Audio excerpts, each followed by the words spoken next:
स्वागत है आपका अपने चैनल मिस्टर आईएएस पर। तो आज हम बात करते हैं यूपीएससी के लिए पॉलिटी की सबसे जानी मानी सबसे लोकप्रिय पुस्तक एम लक्ष्मीकांत की। तो इस वीडियो को पूरा जरूर देखें, इसमें आप जानेंगे इस बुक को पढ़ने का सबसे आसान तरीका। फ्रेंड, बहुत से ऐसे नए एस्पिरेंट्स होते हैं जो नहीं समझ पाते कि बुक कहाँ से स्टार्ट करें, कैसे पढ़ें, कितनी बार पढ़ें, याद कैसे हो, और भी बहुत सारे कन्फ्यूजन्स। तो चलिए शुरू करते हैं।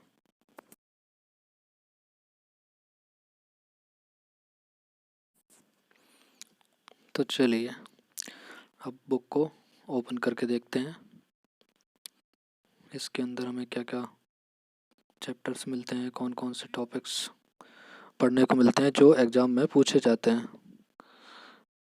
जैसे कि भाग 1 कॉन्स्टिट्यूशनल फ्रेमवर्क, जो संवैधानिक ढांचा है वो देखते हैं। इसमें ऐतिहासिक पृष्ठभूमि, हिस्टोरिकल बैकग्राउंड और संविधान का निर्माण, मेकिंग ऑफ द कॉन्स्टिट्यूशन। उसके बाद नेक्स्ट पेज पे संविधान की प्रमुख विशेषताएं, संविधान की प्रस्तावना, संघ एवं इसका राज्य क्षेत्र, नागरिकता, मूल अधिकार, फंडामेंटल राइट्स। उसके बाद डीपीएस फीस, राज्य के निदेशक तत्व, मूल कर्तव्य, संविधान का संशोधन, मूल संरचना, basic structure of the constitution. उसके बाद सिस्टम ऑफ गवर्नमेंट, सरकार की प्रणाली में संसदीय व्यवस्था, संघीय व्यवस्था, फेडरल सिस्टम, केंद्र राज्य संबंध, अंतर्राज्यीय संबंध और आपातकालीन प्रावधान जो इमरजेंसी प्रोविजंस हैं। और इसके बाद भाग 3 सबसे इम्पोर्टेंट, राष्ट्रपति, उपराष्ट्रपति, वाइस प्रेसिडेंट, प्रेसिडेंट, प्रधानमंत्री मोदी जी हैं, केंद्रीय मंत्रिपरिषद, सेंट्रल काउंसिल ऑफ मिनिस्टर्स, मंत्रिमंडल समितियां जो कैबिनेट कमेटीज होती हैं।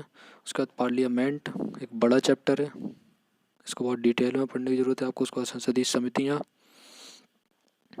संसदीय मंच जो पार्लियामेंट्री फोरम्स हैं, संसदीय समूह, उच्चतम न्यायालय और जुडिशियल रिव्यू, न्यायिक समीक्षा, न्यायिक सक्रियता। न्यायिक सक्रियता एक इम्पोर्टेंट छोटा टॉपिक है।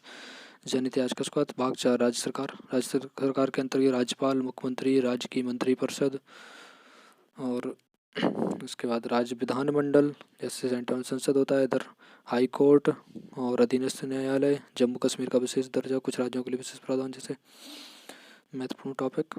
उसके बाद भाग 5 स्थानीय सरकार, उसमें पंचायती राज और नगर निगम, ये बहुत ही ज़्यादा इंपॉर्टेंट टॉपिक है, इनसे कोई ना कोई क्वेश्चन आता है। इसका भाग 6 केंद्र शासित प्रदेश और अनुसूचित एवं जनजाति क्षेत्र। फिर भाग 7 जिसमें निर्वाचन आयोग, संघ लोक सेवा आयोग, राज्य लोक सेवा आयोग जो यूपीएससी और स्टेट पीसीएस के एग्ज़ाम्स होते हैं।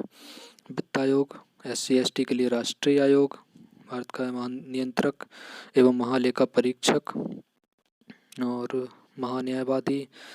उसके बाद भाग 4 में आ जाते हैं नीति आयोग, राष्ट्रीय मानवाधिकार आयोग और उसके अलावा राज्य मानवाधिकार आयोग, केंद्रीय सूचना आयोग, राज्य सूचना आयोग, केंद्रीय सतर्कता आयोग और केंद्रीय अन्वेषण ब्यूरो CBI है जो सेंट्रल ब्यूरो ऑफ इन्वेस्टिगेशन। उसके बाद लोकपाल, लोक आयुक्त। फिर बहुत से अदर कॉन्स्टिट्यूशनल डायमेंशंस में जैसे सहकारी समितियाँ, राजभाषा, लोक सेवाएं, अधिकरण, सरकार के अधिकार, सरकार के दायित्व क्या क्या होते हैं, हिंदी भाषा में संविधान का प्राधिकृत पाठ है। उसके बाद राजनीतिक गतिशीलता के में बहुत सारे चैप्टर, इसको आप देख ही लेंगे, इतना ज़्यादा बताने की ज़रूरत नहीं है, वैसे सूची ही है।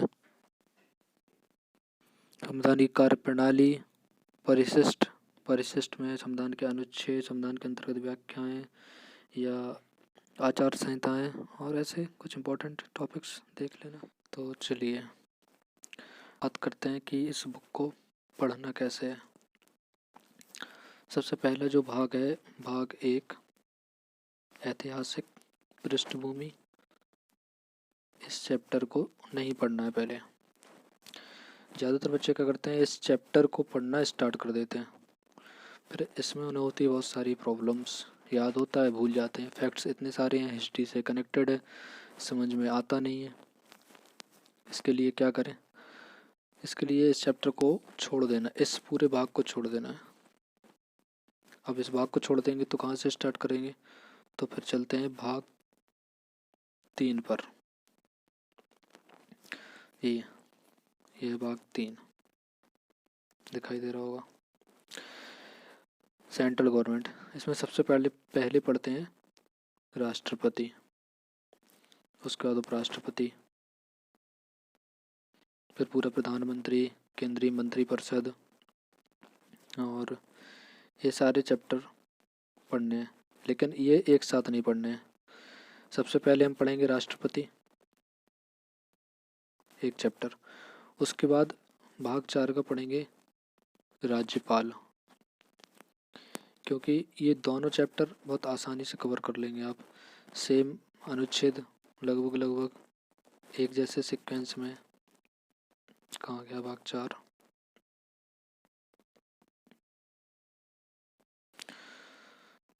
तो ये दोनों चैप्टर, ये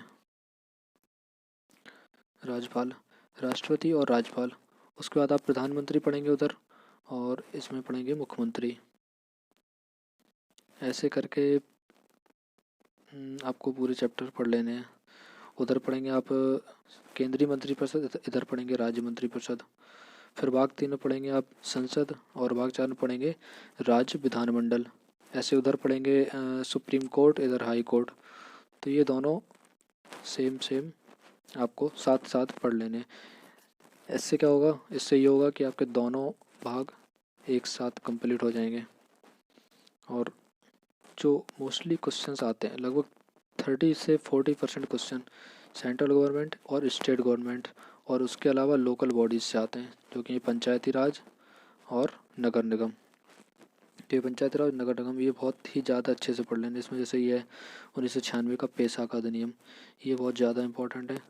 इसके अलावा ये 74वां संविधान संशोधन अधिनियम और 73वां संविधान संशोधन अधिनियम, ये दोनों अधिनियम भी बहुत ज़्यादा इंपॉर्टेंट है। अब इसके बाद फिर और अदर चैप्टर्स पढ़ते हैं, जैसे कि जो भाग 1 है और भाग 2, अब उनको पढ़ते हैं। तो आपके 2 भाग सेंट्रल गवर्नमेंट और स्टेट गवर्नमेंट, उनको पढ़ने के बाद अब चलते हैं भाग 1 पर और भाग 2 पर, जो हमने पहले नहीं पढ़े थे। तो भाग 1 पर आते हैं, इसमें हम पढ़ते हैं अब यहाँ से ऐतिहासिक पृष्ठभूमि। इसको आप छोड़ भी सकते हैं, नहीं तो यहाँ से पढ़ना स्टार्ट कर सकते हैं।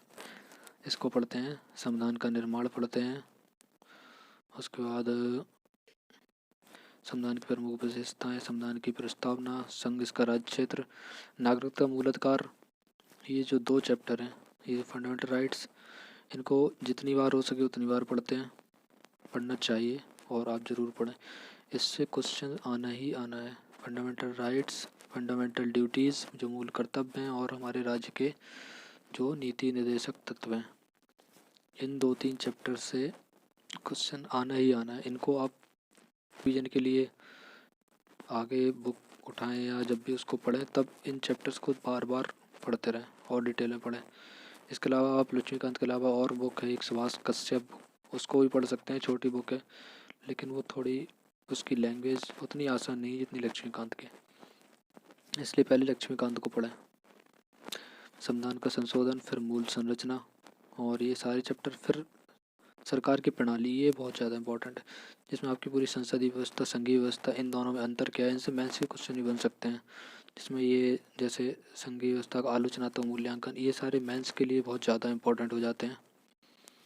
और अंतर्राज्यीय संबंध हैं, इसमें जो जल विवाद नदियों के रहते हैं, क्षेत्रीय परिषदें इंपॉर्टेंट, व्यापार वाणिज्य क्या है, और फिर उसके बाद जो इमरजेंसी प्रोविजंस, जिसमें राष्ट्रीय आपातकाल और राष्ट्रीय शासन, इनमें अंतर, और ये बहुत ज़्यादा इंपॉर्टेंट टॉपिक है, तो इनको पढ़ते हैं।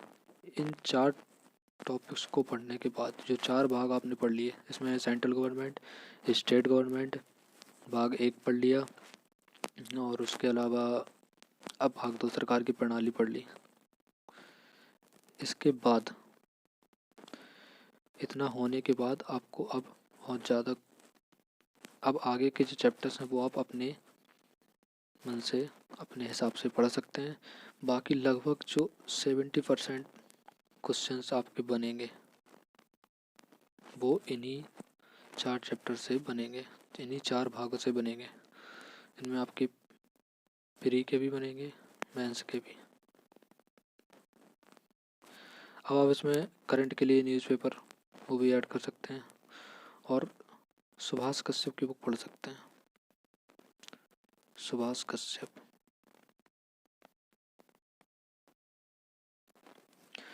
ठीक है, तो अब आपको जहाँ तक समझ में आ गया होगा पढ़ना कैसे, बाकी आप मेहनत करेंगे तो बिल्कुल सफलता ज़रूर मिलेगी और मेहनत करनी पड़ेगी आपको। तो चलिए मन से पढ़ते हैं। वीडियो अगर अच्छा लगा हो तो उसको लाइक करिए, चैनल को सब्सक्राइब ज़रूर करिए, जिससे आगे भी और सारी मोटिवेशंस मुझे मिलता है और भी वीडियोस बनाने के लिए। और अगर किसी और अदर बुक का पढ़ने का तरीका या उसके बारे में आपको जानना हो कुछ तो कमेंट बॉक्स में ज़रूर बताएं। धन्यवाद।